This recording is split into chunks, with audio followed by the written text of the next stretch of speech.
नमस्कार साथियों, मेरी भक्ति मोटिवेशन चैनल में आपका स्वागत है। आज हम बात करेंगे कि मृत्यु के बाद आत्मा का क्या होता है। क्या वह अपने प्रियजनों को देख सकती है?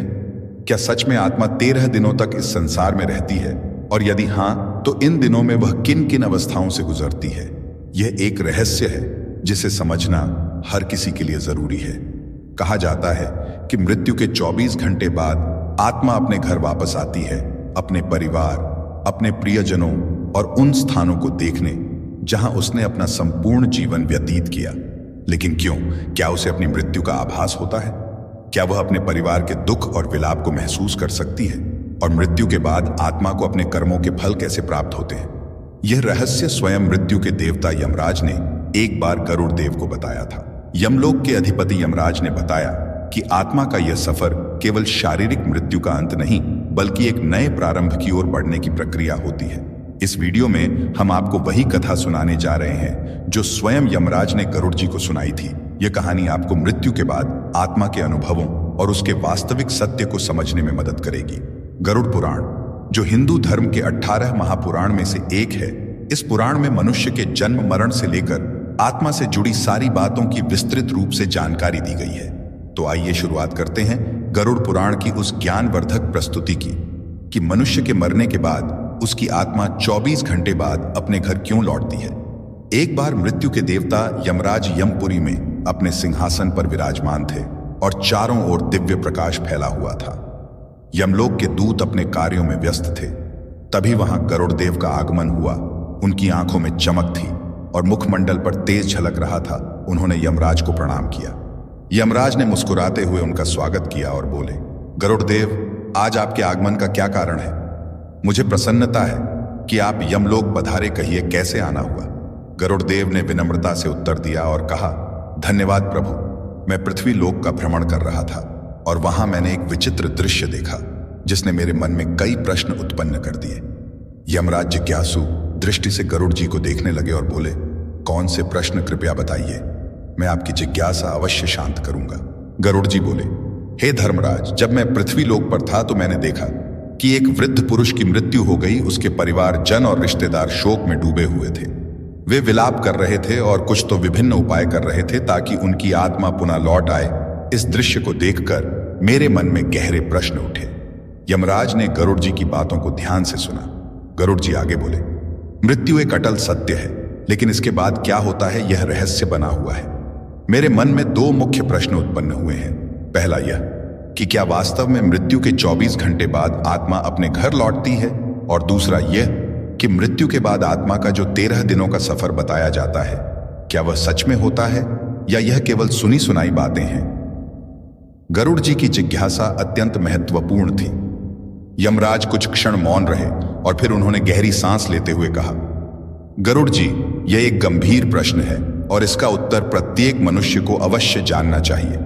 मैं तुम्हें इस रहस्य की पूरी कथा सुनाता हूं, जिसे समझने से हर जीव मृत्यु के वास्तविक स्वरूप को जान सकेगा। यमराज कहानी शुरू करते हैं। बहुत समय पहले की बात है। एक गांव का एक युवा जिसका नाम नरेश था, बचपन से ही धार्मिक प्रवृत्ति का था। वह प्रतिदिन तुलसी में जल चढ़ाता, सुबह शाम पूजा पाठ करता और सदा ईश्वर का स्मरण करता। उसके परिवार में उसके पिता, पत्नी और एक छोटा सा बच्चा था। मां का देहांत कई वर्षों पहले हो चुका था और अब उसके पिता भी लंबे समय से बीमार थे। समय बीतता गया और एक दिन उसके पिता ने भी इस संसार को छोड़ दिया। यह घटना नरेश के लिए असहनीय थी। उसने अपने पिता का विधि पूर्वक अंतिम संस्कार किया, लेकिन उसके मन में अनेकों प्रश्न उमड़ने लगे, जैसे मृत्यु के बाद आत्मा का क्या होता है? क्या आत्मा वास्तव में घर लौटती है? यदि हां तो क्यों? इन प्रश्नों के उत्तर खोजने के लिए वह एक आध्यात्मिक यात्रा पर निकल पड़ा। कई गांवों और जंगलों से होते हुए अंततः वह एक आश्रम पहुंचा जहां एक तेजस्वी संत ध्यानमग्न थे। नरेश ने उनके चरणों में गिरकर पूछा, गुरुदेव, मृत्यु के बाद आत्मा का क्या होता है? क्या यह सच है कि मृत्यु के 24 घंटे बाद आत्मा अपने घर लौटती है?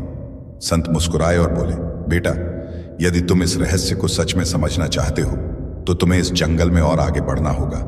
वहां तुम्हारे सभी प्रश्नों के उत्तर तुम्हारा इंतजार कर रहे हैं। नरेश ने श्रद्धा से सिर झुकाया और कहा, गुरुदेव, मैं यह यात्रा करने के लिए तैयार हूं, कृपया मुझे मार्ग दिखाइए। गुरुजी ने आशीर्वाद दिया और कहा, इस यात्रा में तुम्हें कई अद्भुत अनुभव होंगे। रास्ते में जो घटित होगा वही तुम्हें मृत्यु और आत्मा के रहस्यों को समझने में सहायता करेगा। नरेश गुरुजी के आदेशानुसार जंगल की ओर बढ़ चला।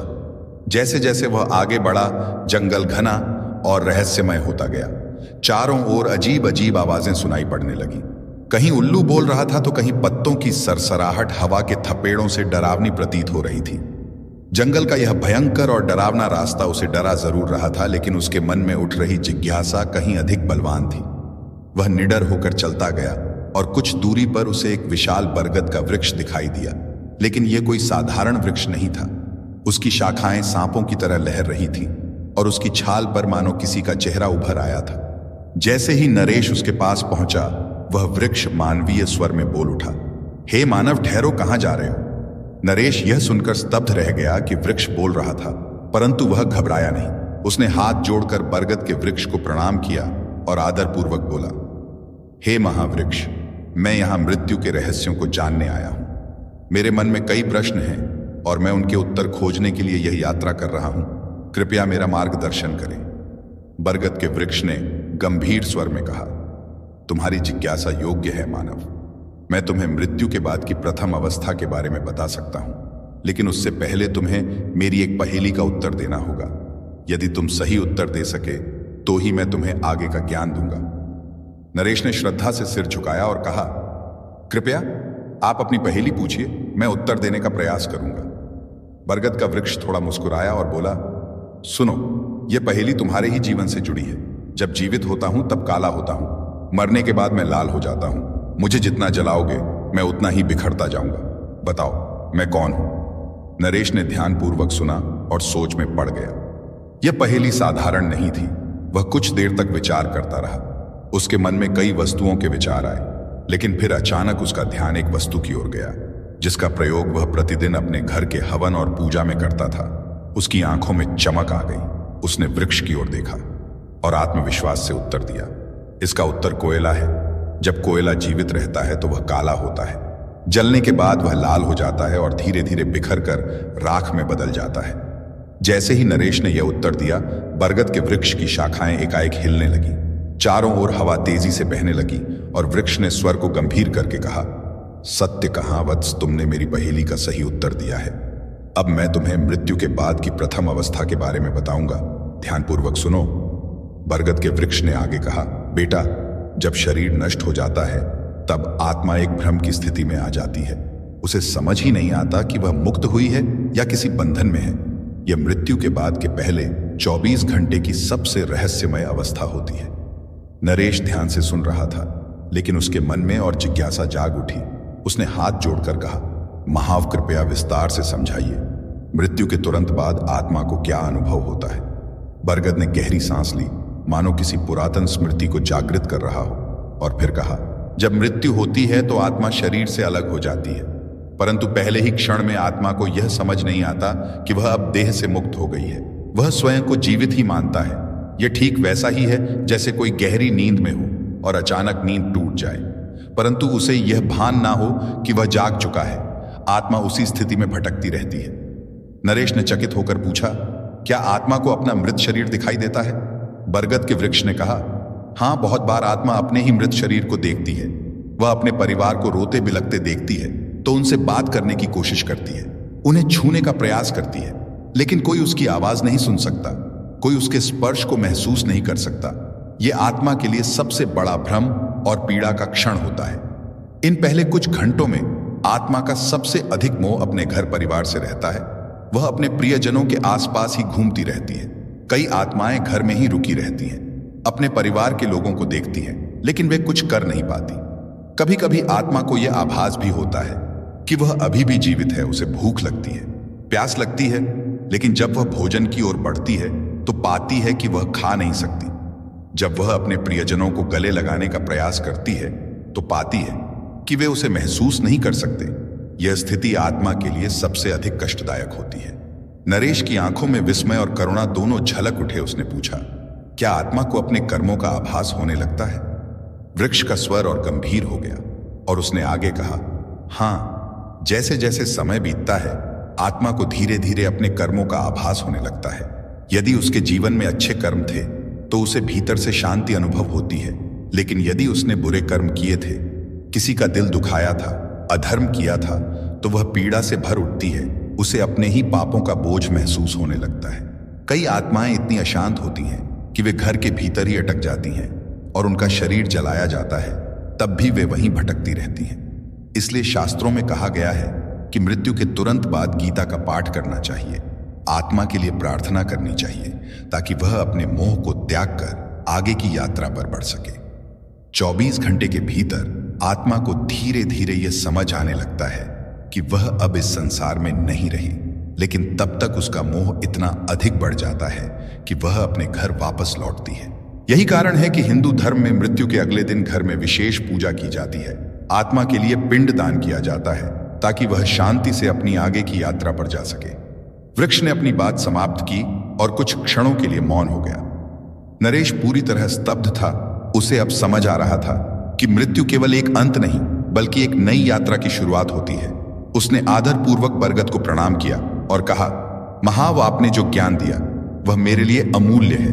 अब मैं जानना चाहता हूं कि मृत्यु के बाद आत्मा की आगे की यात्रा कैसी होती है। कृपया मुझे आगे का मार्गदर्शन दें। बरगद के पेड़ ने मुस्कुराकर कहा, वत्स, यदि तुम सच में मृत्यु का रहस्य समझना चाहते हो तो तुम्हें और आगे जाना होगा। वहां तुम्हें और भी गुण प्राप्त होंगे।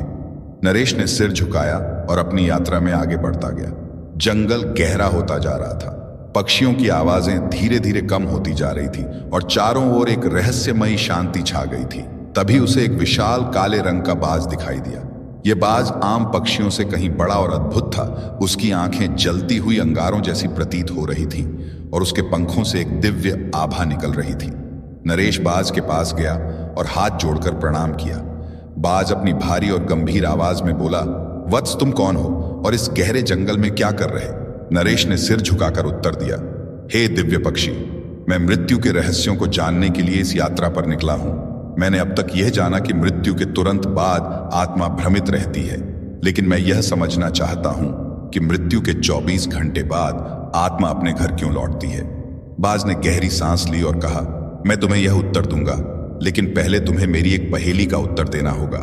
यदि तुम इसका सही उत्तर दे सके तभी मैं तुम्हें मृत्यु के इस रहस्य का ज्ञान दूंगा। नरेश ने उत्सुकता से सिर हिलाया। पूछिए प्रभु। बाज ने गंभीर स्वर में पूछा, हे मनुष्य, संसार में हर कोई कुछ ना कुछ संजोता है, हर कोई किसी चीज से बंधा होता है। मुझे बताओ, मनुष्य के जीवन का सबसे बड़ा बंधन कौन सा है? नरेश कुछ क्षण के लिए सोच में पड़ गया। उसके मन में कई विचार आने लगे, धन, परिवार, इच्छाएं, शरीर, लेकिन कौन सा सबसे बड़ा बंधन है? कुछ देर चिंतन करने के बाद उसने उत्तर दिया, मोह मनुष्य का सबसे बड़ा बंधन मोह है। वह अपने परिवार, धन, शरीर और भावनाओं के मोह में बंधा रहता है और यही बंधन उसे जन्म जन्मांतर तक भटकाता है। बाज मुस्कुराया और सिर हिलाया। तुमने बिल्कुल सही उत्तर दिया। अब मैं तुम्हें मृत्यु के 24 घंटे बाद आत्मा के घर लौटने का रहस्य समझाऊं।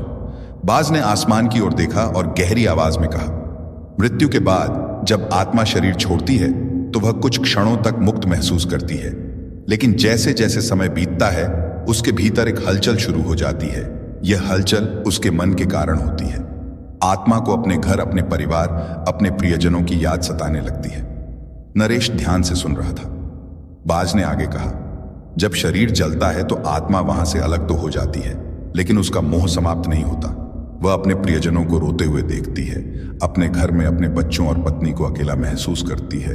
उसे लगता है कि वह अभी भी उनके पास जा सकती है, उन्हें सांत्वना दे सकती है, लेकिन जैसे ही वह कोशिश करती है उसे एहसास होता है कि कोई उसे देख नहीं सकता, कोई उसे सुन नहीं सकता।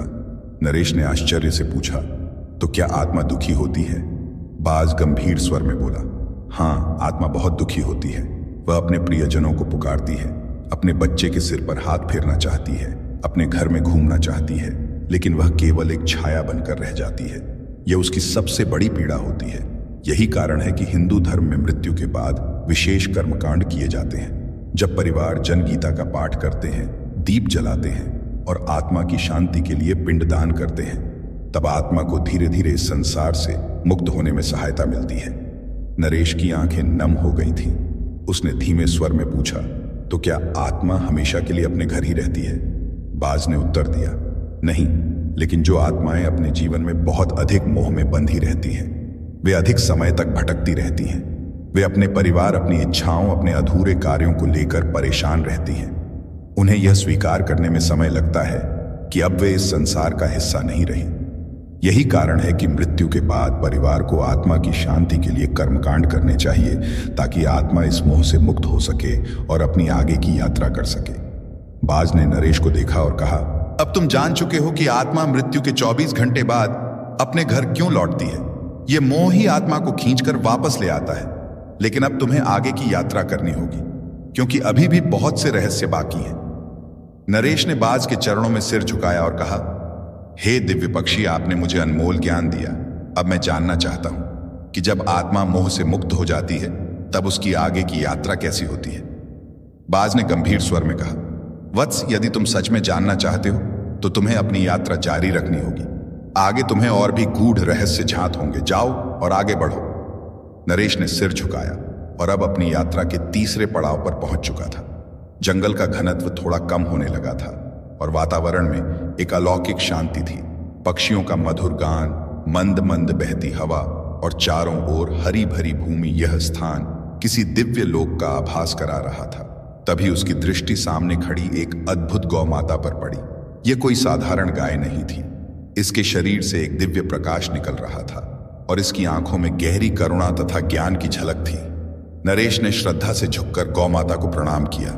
गौ माता ने स्नेह से उसे देखा और कहा, वत्स, मैं जानती हूं कि तुम मृत्यु के रहस्यों को जानने के लिए इस यात्रा पर निकले हो। मैं तुम्हें आगे का ज्ञान दूंगी, लेकिन पहले तुम्हें मेरी एक पहेली का उत्तर देना होगा। नरेश ने श्रद्धा से सिर झुकाया और कहा, हे माता, पूछिए।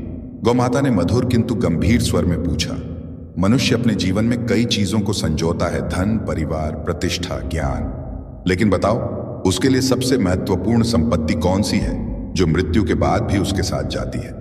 नरेश गहरे चिंतन में पड़ गया। वह सोचने लगा, धन तो यही छूट जाता है, परिवार भी पीछे रह जाता है, प्रतिष्ठा भी मिट जाती है, तो फिर कौन सी चीज मनुष्य के साथ जाती है। कुछ क्षण विचार करने के बाद उसने उत्तर दिया, कर्म। मनुष्य के कर्म ही उसकी सबसे बड़ी संपत्ति होते हैं।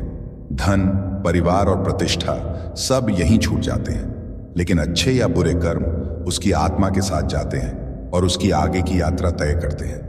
गौ माता मुस्कुराई और सिर हिलाया, तुमने सही उत्तर दिया वत्स। अब मैं तुम्हें मृत्यु के तीसरे चरण का रहस्य बताऊंगी। जब आत्मा मृत्यु के बाद अपने मोह से मुक्त हो जाती है, तब उसका सामना अपने कर्मों से होता है। आत्मा को अपने संपूर्ण जीवन का प्रतिबिंब दिखाई देता है। उसने जो अच्छे कर्म किए होते हैं वे उसे प्रकाश की ओर ले जाते हैं, और जो बुरे कर्म किए होते हैं वे उसे अंधकार की ओर धकेल देते हैं। नरेश ध्यानपूर्वक सुन रहा था। गौ माता ने आगे कहा, यदि आत्मा ने जीवन भर अच्छे कर्म किए हैं, दान, गौ सेवा, भजन, सत्संग, दूसरों की सेवा, तो वह शीघ्र ही स्वर्ग की ओर बढ़ती है। वहां उसे दिव्य सुख मिलता है, जहां ना पीड़ा होती है ना दुख। लेकिन यदि उसने पाप किए हैं, अत्याचार, छल, क्रोध, अहंकार, हिंसा, तो उसे यमलोक में जाना पड़ता है, जहां उसके कर्मों के अनुसार उसे दंड भोगना पड़ता है। नरेश ने प्रश्न किया, हे माता, क्या मनुष्य अपने कर्मों को बदल सकता है? क्या मृत्यु के बाद उसका भाग्य तय हो जाता है? गौ माता ने गंभीर स्वर में उत्तर दिया, नहीं, मनुष्य जब तक जीवित है तब तक अपने कर्मों को सुधार सकता है। वह पुण्य कमा सकता है, धर्म के मार्ग पर चल सकता है और अपनी आत्मा को शुद्ध कर सकता है। लेकिन मृत्यु के बाद उसे वही भोगना पड़ता है जो उसने संचित किया है। इसीलिए हिंदू धर्म में गौ सेवा, दान, भजन, कीर्तन और सत्संग का बहुत महत्व है। जब मनुष्य गौ माता की सेवा करता है तो वह अपने पापों का नाश करता है। गाय केवल एक पशु नहीं है, यह स्वयं धर्म का प्रतीक है। इसके स्पर्श से ही पाप नष्ट हो जाते हैं और इसके सेवा करने से पुण्य संचित होते हैं। गौ माता ने आगे समझाया, जब आत्मा अपने कर्मों का लेखा जोखा देखती है, तब उसे पता चलता कि उसने जीवन में क्या अर्जित किया। जो पवित्र आत्माएं होती हैं वे आनंद से आगे बढ़ती हैं, लेकिन जो पापी आत्माएं होती हैं वे भय से कांपती हैं। वे सोचती हैं कि यदि उन्हें दूसरा जन्म मिले तो वे अपने जीवन को सुधार लेंगी, लेकिन तब तक बहुत देर हो चुकी होती है। नरेश की आंखों में चिंता झलकने लगी। उसने श्रद्धा से कहा, हे गौ माता, आपने मुझे एक बहुत बड़ा ज्ञान दिया है। अब मैं अपने कर्मों पर और ध्यान दूंगा, ताकि जब मेरी मृत्यु हो तो मुझे यमलोक में ना जाना पड़े। गौ माता ने आशीर्वाद दिया और कहा, तुम्हारी यात्रा अभी समाप्त नहीं हुई है, आगे तुम्हें और भी रहस्य जानने हैं। जाओ और अपनी यात्रा जारी रखो। नरेश ने गौ माता के चरणों में सिर झुकाया और पुनः अपनी यात्रा के अगले चरण की ओर बढ़ चला। नरेश की यात्रा अब अपने अंतिम पड़ाव की ओर बढ़ रही थी। वह चलते चलते एक विशाल नदी के किनारे आ पहुंचा। यह कोई साधारण नदी नहीं थी। इसका जल कहीं शीतल और निर्मल दिख रहा था तो कहीं रक्त और अग्नि की लपटों से भरा हुआ प्रतीत हो रहा था। नदी के किनारे एक दिव्य देवी प्रकट हुई। उनके तेज से पूरा वातावरण आलोकित हो उठा। वे सौम्य किंतु प्रभावशाली थी, मानो साक्षात ज्ञान और शुद्धता की मूर्ति हो। नरेश ने श्रद्धा से झुककर उन्हें प्रणाम किया। देवी मुस्कुराई और मधुर स्वर में बोली, वत्स, मैं जानती हूं कि तुम मृत्यु के रहस्य को समझने के लिए इस कठिन यात्रा पर आए हो। मैं तुम्हें वैतरणी नदी का रहस्य बताऊंगी, लेकिन पहले तुम्हें मेरी एक पहेली का उत्तर देना होगा। नरेश ने सिर झुकाकर कहा, हे माता, कृपया पूछिए। देवी ने गंभीर स्वर में पूछा, बताओ वत्स, इस संसार में मनुष्य का सबसे बड़ा भ्रम क्या है? नरेश कुछ क्षण सोचता रहा, फिर उसने उत्तर दिया, मनुष्य का सबसे बड़ा भ्रम यह है, वह सोचता है कि यह शरीर और यह संसार स्थायी है। वह मृत्यु को भूलकर सांसारिक मोह में डूबा रहता है, लेकिन जब मृत्यु का समय आता है तब उसे समझ में आता है कि यह सब नश्वर है, केवल आत्मा अमर है। देवी मुस्कुराई और कहा, वत्स, तुमने सत्य को पहचान लिया। अब मैं तुम्हें वैतरणी नदी के रहस्य का ज्ञान दूंगी। देवी ने समझाया, यह वैतरणी नदी है। यह यमलोक और पितृलोक के बीच बहती है। यह आत्मा के लिए अंतिम परीक्षा होती है। जिन्होंने अपने जीवन में पुण्य किए होते हैं वे इसे आसानी से पार कर लेते हैं और स्वर्ग या मोक्ष की ओर बढ़ जाते हैं, लेकिन जिन्होंने पाप और अधर्म किया होता है उनके लिए यह नदी अग्नि और रक्त से भरी हुई प्रतीत होती है। वे इसमें फंस जाते हैं और छटपटाते रहते हैं। नरेश भय और विस्मय से यह दृश्य देख रहा था। उसने प्रश्न किया, मां, आत्मा के लिए यह नदी इतनी महत्वपूर्ण क्यों है? देवी ने उत्तर दिया, यह नदी आत्मा की अंतिम परीक्षा है। यह उसके जीवन के कर्मों का प्रतिबिंब है। जिन्होंने गौ सेवा, दान, पुण्य और धर्म का पालन किया उनके लिए यह नदी निर्मल जल की धारा बन जाती है। वे इसे पार कर मोक्ष या स्वर्ग की ओर बढ़ते हैं, लेकिन जिन्होंने अधर्म, पाप और अन्याय किया उनके लिए यह नदी एक भयंकर यातना का स्थान बन जाती है। वे इसमें फंस जाते हैं और तब तक कष्ट भोगते हैं जब तक उनके पापों का नाश नहीं हो जाता। नरेश यह सुनकर गंभीर हो गया।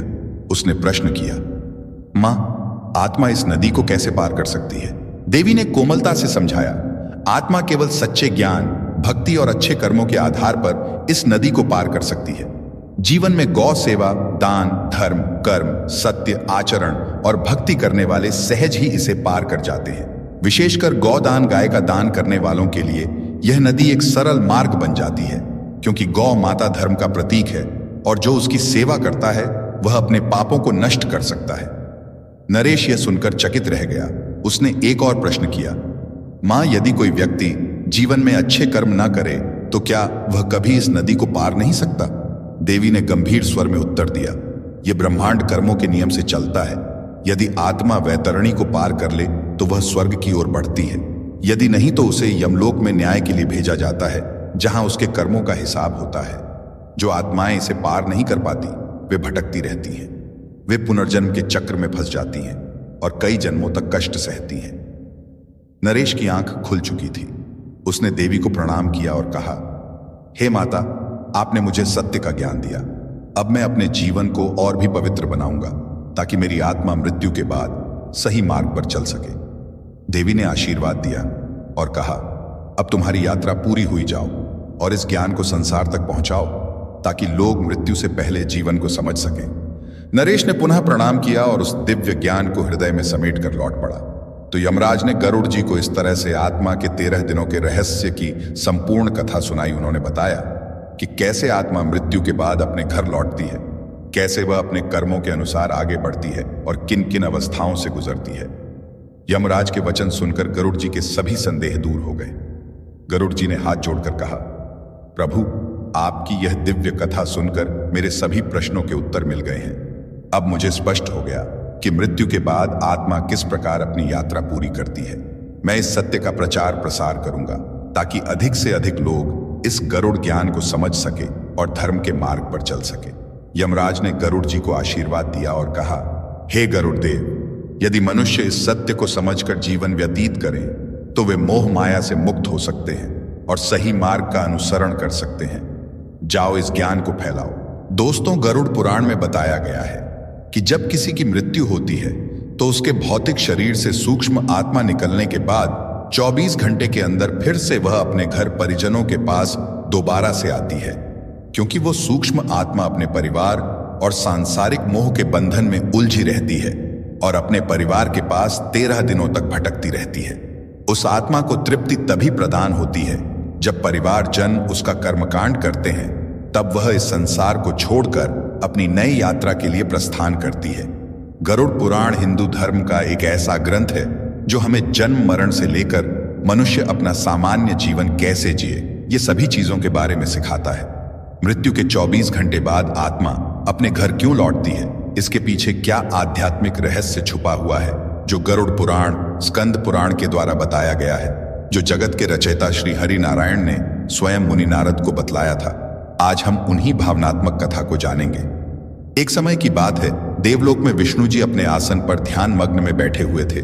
तभी देव श्री नारद नारायण नारायण का जाप करते हुए वहां पहुंचे और उन्हें आदर पूर्वक प्रणाम करके बोले, सृष्टि के संचालन करने वाले देव, मेरे मन में एक प्रश्न है जो मेरे मन को बहुत ही व्याकुल कर रहा है। क्या आप मेरे प्रश्न का जवाब देंगे? हर जीव मनुष्य का जीवन से मृत्यु आत्मा रचना करना या आत्मा का पूर्ण जन्म करना सब आपके ही हाथों में है। हे प्रभु, मैं यह जानना चाहता हूं कि जब किसी की मृत्यु होती है तो मृत्यु के 24 घंटे बाद आत्मा अपने परिवार जन के पास क्यों लौटती है? क्या उसे अपने प्रियजनों की याद सताने लगती है या यह कोई प्रकृति का नियम है? फिर विष्णु जी नारद की बातों को सुनकर मुस्कुराए और बोले, हे देवऋषि नारद, आपका यह प्रश्न बहुत ही उत्तम और महत्वपूर्ण है जो हर उस मानव जाति लिए उसके जन्म, मृत्यु और पुनः जन्म पर आधारित है। फिर श्री हरि बोले, हे नारद, मैं तुम्हें एक कथा सुनाता हूं जो न तुम्हारे इस प्रश्न उत्तर देगी बल्कि हर मनुष्य के लिए एक चेतावनी और प्रेरणा भी होगी जो मनुष्य अपने मृत्यु के सत्यता को समझ नहीं पाता है। तुम इस कथा को पूरे ध्यान पूर्वक आखिरी तक सुनो। जो इस कलयुग भरी संसार में जो मनुष्य इस कथा को पूरे ध्यान पूर्वक आखिरी तक सुन लेगा और समझ लेगा, उसका इस जीवन में लोभ, क्रोध, मोह का अंत होगा। यह संसार केवल एक माया का जाल है। इस संसार में जो भी कुछ घटता है यह प्राकृतिक का परिणाम होता है। फिर नारद बोले, हे प्रभु, मैं उस कथा को पूरे ध्यान पूर्वक अंत तक सुनूंगा और समझूंगा। आप निश्चित होकर उस कथा को सुनाएं। फिर श्री हरि उस कथा को सुनाते हैं और कहते हैं, हे नारद, प्राचीन काल में एक राजा रहता था जिसका नाम उदय सिंह था। वह बहुत ही न्यायप्रिय और साहसी राजा था। वह अपने राज्य का पालन धर्म के अनुसार करता था। वह हमेशा पुण्य कार्य में लिप्त रहता था, लेकिन एक दिन उसकी अचानक मृत्यु हो जाती है। राजा की मृत्यु से पूरे परिवार और राज्य की प्रजा यह सुनकर शोक में डूब गई कि राजा की मृत्यु के तुरंत बाद उसकी आत्मा नश्वर शरीर को त्याग कर बाहर निकल जाती है। फिर श्री हरि बोले, हे नारद, जब किसी की मृत्यु होती है तो उसकी आत्मा शरीर को त्याग देती है, परंतु वह अपने भौतिक संसार के बंधनों से मुक्त नहीं हो पाती। वह अपने सांसारिक मोह माया के जाल में उलझी रहती है। वह सांसारिक मोह के कारण अपने घर परिवार प्रियजनों के आसपास ही घूमती रहती है। मृत्यु के बाद उसकी आत्मा शरीर को तो छोड़ देती है, परंतु वह घर में सूक्ष्म रूप में हर वह दृश्य को देखती रहती है जो उसके परिवार जन उसके लिए करते हैं। आत्मा अपने परिवार को रोता चिल्लाता देखकर उसे रोकने की भी कोशिश करती है, परंतु उसके बाद कोई सुन नहीं पाता है। राजा की आत्मा ने यह सोचा कि मेरे परिवार को यह क्यों नहीं समझ आ रहा है कि यह संसार अस्थाई है, यह संसार एक मोह माया का खेल है, मुझे इससे मुक्त होना होगा। लेकिन राजा की आत्मा को परिवारजन अपनी तरफ खींच रहे थे। फिर भगवान श्री हरि बोले, हे नारद, मृत्यु के 24 घंटे बाद आत्मा को अपने घर इसलिए लौटना पड़ता है क्योंकि वह अपने सांसारिक मोह में उलझी रहती है। उसकी आत्मा को परिवार पुकारता रहता है, जिससे उसे मोक्ष प्राप्त करने में बाधा उत्पन्न होती है। फिर भी वह अपने आप को रोक नहीं पाती है। जब राजा की आत्मा मृत्यु के 24 घंटे बाद अपने परिवार के पास आती है तो यह देखती है कि उसका परिवार, उसकी पत्नी की आंखें आंसू से भरी हुई है। उससे पत्नी बार बार कह रही है, हे राजन, आप हमें छोड़कर क्यों चले गए, हमारा क्या होगा? उसके पुत्र अपने मां को कहता है, मां, पिताजी क्यों नहीं बोल रहे हैं, ये क्यों नहीं उठ रहे हैं? पिताजी हमें छोड़कर क्यों चले गए, क्या कभी नहीं आएंगे? राजा की आत्मा यह देखकर अत्यधिक भावुक हो जाती है और सोचती है कि काश हम इसे यह समझा पाते कि शरीर नश्वर है, यह संसार एक परिवर्तन का खेल है, यह आत्मा अमर है, यह एक शरीर को त्याग कर दूसरे शरीर में प्रवेश कर लेती है। फिर श्री हरि जी बोले, हे नारद, यह दृश्य आत्मा के लिए अत्यंत पीड़ादायक होता है। राजा की आत्मा ने यह सोचा कि क्या मैं इतना कमजोर था कि अपने परिवार को इस स्थिति में छोड़कर चला गया? क्या मेरे जाने से यह सब खत्म हो जाएगा? जब राजा की आत्मा मृत्यु के 24 घंटे बाद अपने घर में प्रवेश करती है तो वह अपने घर के हर एक जगह में घूमती है जहां उसने अपने बच्चों को खिलाया था, जहां उसके राजमहल में राज्य सिंहासन पर बैठकर अपनी प्रजा का न्याय करता था। वह पल जहां वह अपने रानी और बच्चों के साथ हर सुख दुख बिताता था, उसे वह हर एक वस्तु अपनी तरफ खींच रही थी। राजा की आत्मा बार बार कोशिश कर रही थी कि वह रानी और अपने पुत्र को अपनी उपस्थिति का आभास करा सके।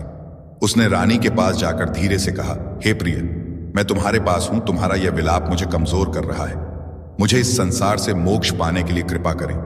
लेकिन उसकी आवाज रानी को सुनाई नहीं दे रही थी। उसने अपने पुत्र के सिर पर हाथ रखा और कहा, हे पुत्र, यह संसार एक यात्रा है, हर आत्मा को इसे छोड़कर आगे बढ़ना पड़ता है। तुम मेरे बिना भी मजबूत बन सकते हो। लेकिन उसके पुत्र उसकी आवाज नहीं सुन पा रहा था। फिर आत्मा ने निराश होकर अपने परिवार की ओर देखा और कहा, क्या यह मेरा मोह है जो मुझे संसार इच्छा में बांध रहा है, या उनके आंसू जो मुझे रो रो कर पुकार रहे हैं? नारद अब समझ गए कि मृत्यु के 24 घंटे बाद आत्मा अपने घर क्यों लौटती है। फिर नारद ने भगवान श्री हरि को प्रणाम किया और तुरंत राजा के राज्य महल में जा पहुंचे, जहां उसका मृत शरीर था, जहां उसकी आत्मा घूम रही थी। नारद के वहां पहुंचने के बाद वातावरण पवित्र और शुद्ध हो गया। उन्होंने राजा की आत्मा को सूक्ष्म रूप में देखा और बोले, हे राजन, तुम्हारा मोह ही तुम्हारी सबसे बड़ी बाधा है जो तुम्हें मोक्ष पाने में उत्पन्न कर सकता है। हे राजन, यह संसार एक कर्मों का चक्र है। तुम्हारा शरीर नश्वर संसार का हिस्सा नहीं है। तुम्हारी आत्मा को इस मोह को त्याग कर इससे आगे बढ़ना है, लेकिन तुम्हारे प्रियजनों का मोह माया तुम्हें अपने कर्मों से रोक रहा है। फिर नारद ने राजा के परिवार को समझाने के लिए अपनी वीणा उठाई और गरुड़ पुराण के श्लोक समझाने लगे। नारद जी बोले, हे राजन, आत्मा अमर अजर है, यह तो मरती नहीं, इसका अंत होता है। यह मनुष्य के मृत्यु के बाद की आत्मा की एक यात्रा है। जिसने इस संसार में जन्म लिया है उसे एक ना एक दिन को छोड़कर सभी को जाना है।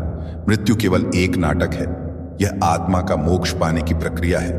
रानी और राजा के पुत्र नारद की बातों को सुनकर शांत हुए और नारद ने रानी को समझाया, हे राजन, तुम्हारा शोक राजा की आत्मा को बाधित कर रहा है। यदि तुम सच में उनसे प्रेम करती हो तो उनके मोक्ष के लिए तुम भगवान की प्रार्थना करो। तुम्हारा यह मोह आत्मा को अपनी तरफ खींच रहा है, जहां उसे मोक्ष पाने में संकट का सामना करना पड़ सकता है। आत्मा ने नारद मुनि की बातों को सुनकर कहा, मुझे अब समझ में आ गया है कि यह संसार एक परिवर्तन का खेल है। मृत्यु केवल एक सांसारिक नाटक है। मेरी आत्मा का उद्देश्य इस मोह से मुक्त होकर ईश्वर की ओर बढ़ना है, ताकि मुझे मोक्ष पाने में बाधा उत्पन्न नहीं हो। लेकिन है मेरे प्रियजनों के आंसू मुझे मोक्ष पाने से रोक रहे हैं। क्या अब मैं कभी परिवार को देख पाऊंगा?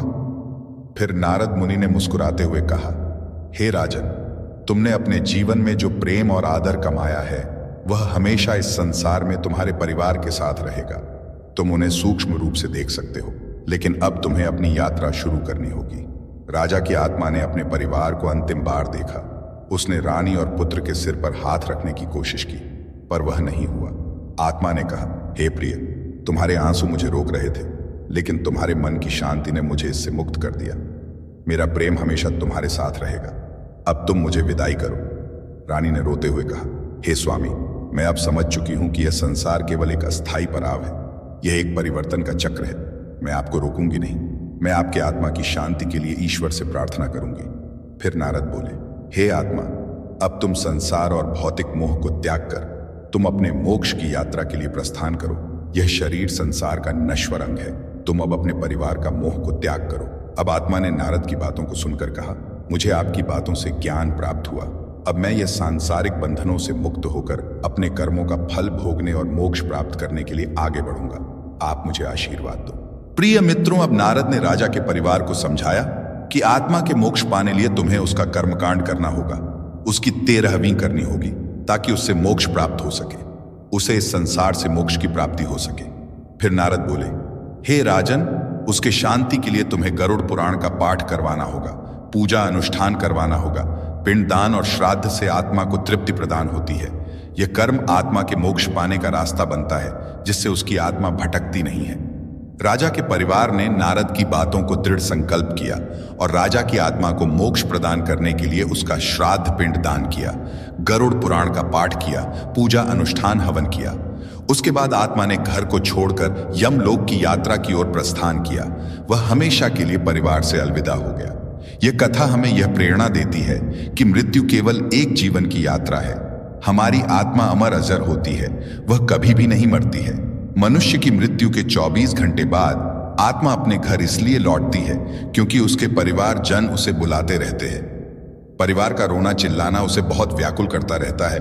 उसे यह समझना इतना आसान नहीं होता है कि वह इस नश्वर संसार त्याग चुका है। यह समय आत्मा के लिए बहुत ही कष्टदायक होता है। यह संसार केवल एक परिवर्तन का चक्र है। प्यारे साथियों, गरुड़ पुराण हमें सिखाता है कि यह जीवन हमारे कर्मों का फल है। यह ग्रंथ यह समझने की प्रेरणा देता है, हर जीव प्राणी का जीवन नश्वर है। जो मनुष्य जीव प्राणी जन्म लिया है उसे इस संसार से मुक्त होकर ईश्वर में लीन होना है। गरुड़ पुराण हिंदू धर्म के महान ग्रंथ में से एक है। यही हमारे जीवन को सही दिशा में चलने का ज्ञान देता है, जो हमें यह सिखाता है कि मनुष्य का जन्म मृत्यु केवल संसार बंधन का मोह है। यह ग्रंथ न केवल जीवन और मृत्यु के रहस्यों के बारे में बतलाता है, बल्कि यह भी समझाता है कि मनुष्य अपने जीवन को किस प्रकार सही दिशा में ले जाकर जीवन को बेहतरीन बना सकता है। गरुड़ पुराण हिंदू धर्म का वह ग्रंथ है जो मनुष्य के जन्म मरण से लेकर वर्तमान जीवन कैसे जिए इन सभी चीजों के बारे विस्तार बतलाता है। जीवन एक दुर्लभ अवसर है जिसे हम सही दिशा में ले जाकर आत्मा को मोक्ष की ओर अग्रसर कर सकते हैं। मनुष्य की मृत्यु के 24 घंटे बाद आत्मा अपने परिवारजन के पास इसीलिए आती है क्योंकि वह अपने परिवार के साथ कुछ दिन सूक्ष्म होकर रह सके। जब आत्मा का 13वां संस्कार होता है तो वह इस संसार से मुक्त होकर अपनी अंतिम यात्रा पर प्रस्थान करती है। प्यारे साथियों, गरुड़ पुराण के द्वारा सभी बतलाए गए बातों को अवश्य ध्यान में रखें और सत्य की राह पर चलें। यह संसार एक मोह माया की छाल है। इससे जीवन में होने वाले मुक्ति में बाधा उत्पन्न होती है। आप अपने जीवन को सत्य धर्म की ओर अग्रसर करें, जिससे आने वाले जीवन अत्यंत सुखद और प्रेरणादायक हो। प्यारे दोस्तों, अगर आपको यह वीडियो ज्ञानवर्धक लगा हो तो इसे लाइक जरूर करें। इस ज्ञान को अधिक से अधिक लोगों तक पहुंचाने के लिए शेयर करें और ऐसे ही अद्भुत आध्यात्मिक और रहस्यमय ज्ञान से भरी कहानियां सुनने के लिए चैनल को सब्सक्राइब जरूर करें।